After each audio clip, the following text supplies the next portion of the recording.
Hi and welcome to Python tutorial. This very design, I call it alphabet carpet. You can see the set of alphabet as B, A, F, G, whatever you like. Whatever kind of alphabet, you can just enter it into the codes. The method uses just a nested loop. And if you've been following my previous tutorial of the pyramid, you will see this is the pyramid. All I just did was change the stars in there to alphabet. But let me just run the pyramid so that you guys remember this pyramid. Okay, now so what I did was just change the star to whatever alphabet that I want in capital letter. So the next one will be K. If I run this, you guys will see the outcome. Now save that, and that's what you get. Okay, now to give it a carpet look, what you then need to do is as follows. Let's close this first. So let me show you the second code. So what you need to do, like I said earlier on, is as follows. If you look at it, this is just the first part of the codes. So supposing I delete that and I run this, so what you will end up with is just that.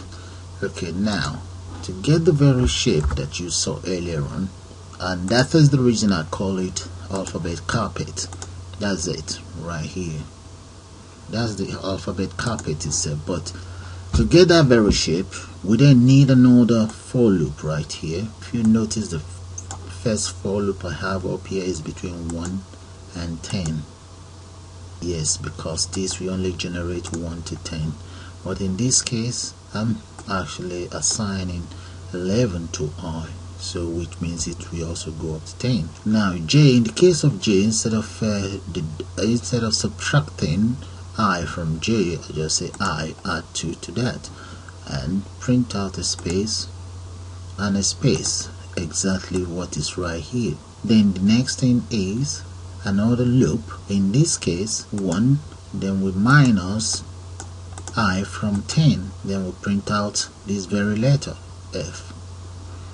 Then the same thing applies. We have another loop, minus 8, that is 8 minus I, whatever I is taken away from that, and here do nothing. Then we have minus 1 and just print out this very letter G. So I can just change the letter to whatever I want. Let's say I'm going for a T there. Now let's go for letter Z here, and if we run it, this is what we will end up with.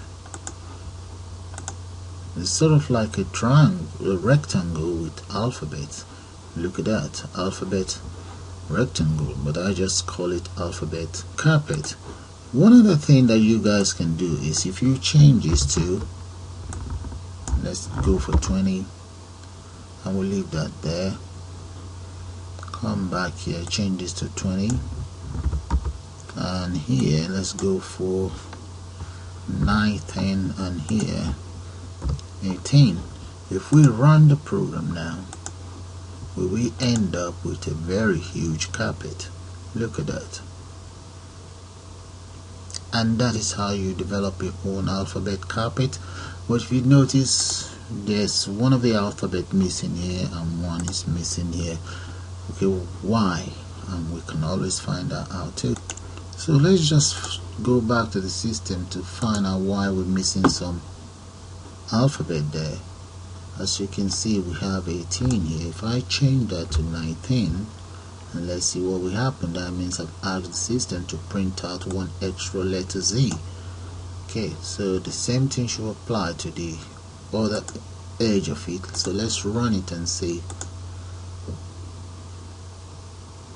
Now we have one extra letter Z there and another extra letter Z here. And that is how you develop your own alphabet carpet. I suppose you all enjoy it, and I'll be back with more tutorial. Thank you.